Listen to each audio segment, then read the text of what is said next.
আজকের ভিডিওটা মিস করলে আপনি মিস করবেন আপনার নিজের নতুন বাড়ি, এক মাসে অতিরিক্ত 15,000 টাকা ইনকাম আর হাজার হাজার টাকার স্কলারশিপ পাওয়ার সুযোগ।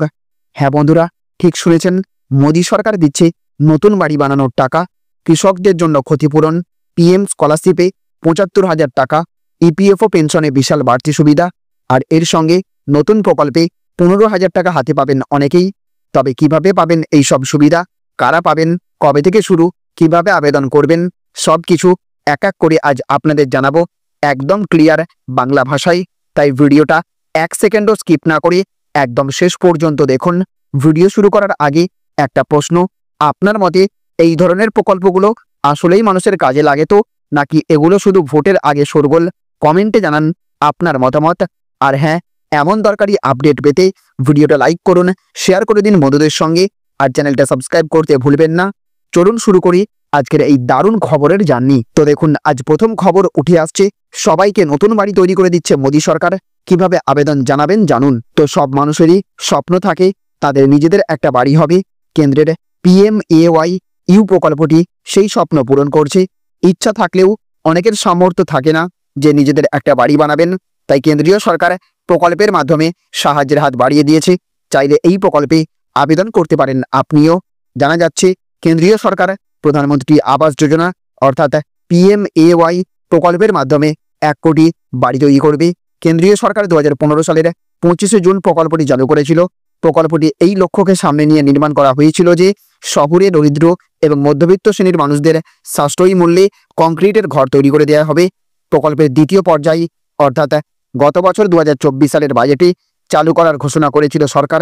এখন জানা যাচ্ছে, প্রকল্পের আওতায় আগামী 5 বছরে সব মিলিয়ে 1 কোটি পরিবার নিজের মাথার ওপর পাকা ছাদ পাবেন। আসুন এবার জেনে নেওয়া যাক এই প্রকল্পের বৈশিষ্ট্যগুলি কি। এই প্রকল্পের মাধ্যমে আপনি নিজের জমিতে পাকা বাড়ি তৈরি করার জন্য সরকারের কাছ থেকে পাবেন 2.5 লক্ষ টাকা।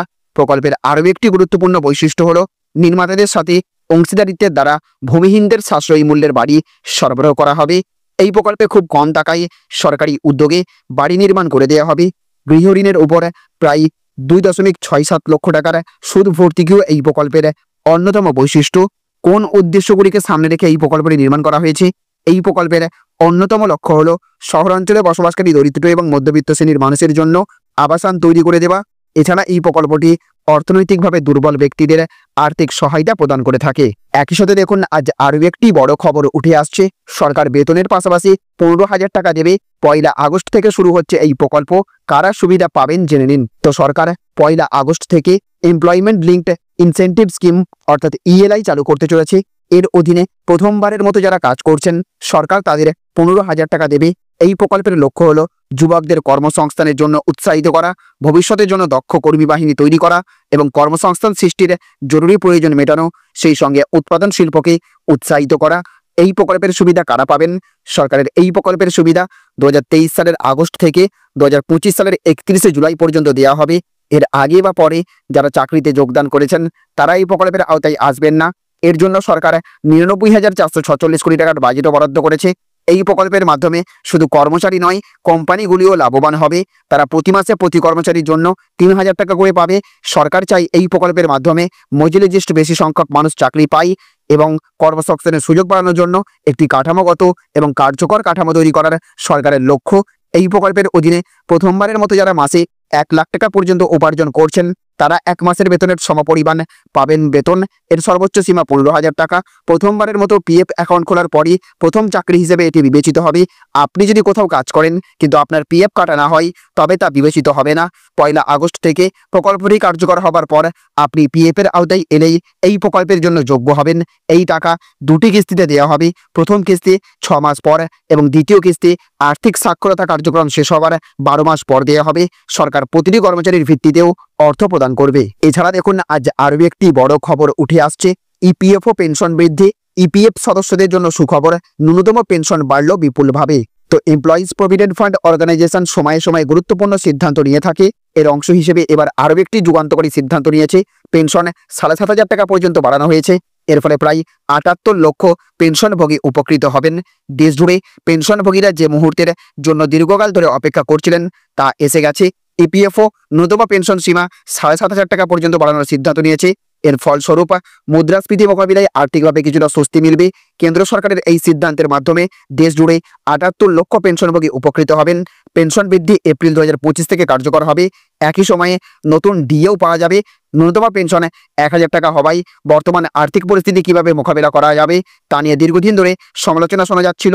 এখন থেকে ন্যূনতম পেনশনে ৭,৫০০ টাকা পাওয়া যাবে। এর ফলে স্বাস্থ্য, খাদ্য এবং বাড়ির খরচের জন্য অনেক সুবিধা হবে।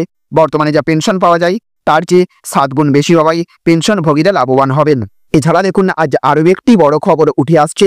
পিএম স্কলারশিপ স্কিমে পড়ুয়ারা পাবে ৭৫,০০০ টাকা। কিভাবে আবেদন করবেন পদ্ধতি জেনে নিন। তো দেশের মেধাবী ছাত্রছাত্রীদের জন্য বড় সুখবর। পিএম স্কলারশিপ স্কিমে এর মাধ্যমে শিক্ষার্থীরা এবার পেতে পারেন সর্বোচ্চ ৭৫,০০০ টাকা পর্যন্ত আর্থিক সহায়তা। যারা উচ্চশিক্ষায় আগ্রহী এবং যাদের পরিবারের আর্থিক অবস্থা দুর্বল তাদের জন্য এটি এক সুবর্ণ সুযোগ। এবারে এই সরকারি স্কলারশিপ সম্পর্কে জেনে নেওয়া যাক।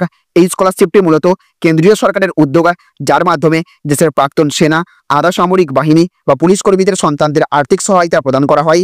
এর মূল লক্ষ্য হলো শিক্ষাক্ষেত্রে সুযোগ তৈরি করে ছাত্রছাত্রীদের এগিয়ে নিয়ে যাওয়া। পুরুষ পড়ুয়ারা বছরে ৩০,০০০ পর্যন্ত পেতে পারেন। মহিলা পড়ুয়ারা বছরে ৩৬,০০০ টাকা পর্যন্ত পাবেন। সর্বোচ্চ ৭৫,০০০ টাকা পর্যন্ত আর্থিক সহায়তা মিলতে পারে নির্দিষ্ট কোর্স অনুযায়ী। আর এই টাকা পাওয়ার জন্য ব্যাংক অ্যাকাউন্ট থাকা আবশ্যক, নইলে টাকা ঢোকানো হবে না। যোগ্যতার কিছু গুরুত্বপূর্ণ শর্ত সম্পর্কে জেনে নিন। আবেদনকারীর বাবা মা সেনা, আধা সামরিক বা পুলিশ বাহিনীতে কর্মরত বা শহীদ হয়েছেন। ছাত্র বা ছাত্রীকে কমপক্ষে ৬০% নম্বর পেয়ে দ্বাদশ শ্রেণী উত্তীর্ণ হতে হবে। আবেদনকারীকে এআইসিটিএ ইউজিসি অনুমোদিত কোনো শিক্ষা প্রতিষ্ঠানে ভর্তি হতে হবে। এছাড়াও দেখুন, আজ আরও একটি বড় খবর উঠে আসছে। সুখবর, কৃষক বন্ধুদের ফসল নষ্টের ক্ষতিপূরণের টাকা দেওয়া হবে। কিভাবে টাকা পাওয়া যাবে জেনে নিন। তো রাজ্য সরকারের বাংলা শস্য বীমা প্রকল্পের আওতায় ক্ষতিগ্রস্ত কৃষকদের হাতে এবার ক্ষতিপূরণের টাকা তুলে দেওয়া হবে। প্রাকৃতিক দুর্যোগ বা শস্য নষ্ট হয়ে যাওয়ার ফলে যারা সমস্যায় পড়েছেন তারা এবার সরাসরি ব্যাংক অ্যাকাউন্টে পাবেন আর্থিক সহায়তা। এই বীমা প্রকল্পের আওতায় থাকা কৃষকরাই এই ক্ষতিপূরণ পাবেন। মূলত যাদের জমিতে প্রাকৃতিক দুর্যোগের ফলে শস্যের ক্ষতি হয়েছে তাদের তথ্য রাজ্য সরকারের কাছে রয়েছে এবং সেইগুলি যাচাই বাছাই করে বীমার টাকা বাড়ানো হবে। কৃষককে বাংলা শস্য বীমা প্রকল্পে নাম নথিভুক্ত থাকতে হবে। নির্দিষ্ট মরশুমে চাষ হওয়া ফসল ক্ষতিগ্রস্ত হতে হবে। সংশ্লিষ্ট ব্লকের কৃষি দপ্তর দ্বারা তথ্য যাচাই হয়ে থাকতে হবে। সূত্র অনুযায়ী জুলাই মাসের দ্বিতীয় সপ্তাহ থেকেই ক্ষতিপূরণের টাকা দেওয়া শুরু হবে। যাদের নাম তালিকায় রয়েছে তাদের অ্যাকাউন্টে ডাইরেক্ট বেনিফিট ট্রান্সফারের মাধ্যমে টাকা বাড়ানো হবে। অনেক কৃষক ইতিমধ্যেই ক্ষতিপূরণের SMS পেয়েছেন। 15 জুলাই 2025 থেকে রাজ্যে বন্টন শুরু। ধাপে ধাপে ব্লক ভিত্তিক টাকা বাড়ানো হবে। প্রাপ্য কৃষকদের মোবাইলে SMS আসবে। ক্ষতিগ্রস্ত কৃষকদের ব্যাংক অ্যাকাউন্টে সরাসরি ক্ষতিপূরণ জমা হবে। রাজ্য সরকার ডিবিটি পদ্ধতিতে এই অর্থ পাঠাবে, অর্থাৎ কোনো মাঝখানে অফিসে যেতে হবে না। বাংলা শস্য বীমা প্রকল্পের ডেটাবেস অনুযায়ী অ্যাকাউন্টে টাকা জমা হবে। সংশ্লিষ্ট কৃষকের মোবাইলে ব্যাংকের মেসেজ যাবে। টাকা জমা না হলে স্থানীয় কৃষি অফিসে যোগাযোগ করতে বলা হয়েছে। ক্ষতির পরিমাণ অনুযায়ী কৃষকদের বীমার টাকা দেওয়া হবে। ফসল অনুযায়ী এই পরিমাণ ভিন্ন হতে পারে। এখনো পর্যন্ত প্রতিটি কৃষক গড়ে ৩,৫০০ টাকা থেকে ৭,০০০ টাকা পর্যন্ত ক্ষতিপূরণ পাচ্ছেন। একাধিক ফসল থাকলে একাধিক বীমা কভারেজ অনুযায়ী ক্ষতিপূরণ মিলবে।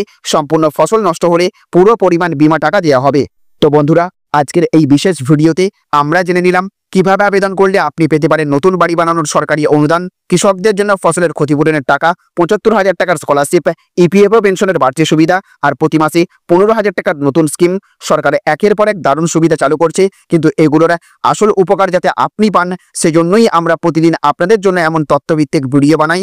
আপনার কি মনে হয় এইসব প্রকল্পের বাস্তব রূপ কতটা কার্যকর? কমেন্টে লিখুন আপনি কোন প্রকল্পটার জন্য আবেদন করতে চান আর কোনটার উপকার পেয়েছেন। আর যদি ভিডিওটা ভালো লেগে থাকে তাহলে একটা লাইক দিন, বন্ধুদের সঙ্গে শেয়ার করুন। আর এমন আরও আপডেট পেতে চ্যানেলটা এখনই সাবস্ক্রাইব করে দিন। দেখা হবে পরের ভিডিওতে নতুন খবর আর নতুন সুযোগ নিয়ে। ততক্ষণ পর্যন্ত সাবধানে থাকুন, সচেতন থাকুন। জয় হিন্দ, জয় বাংলা।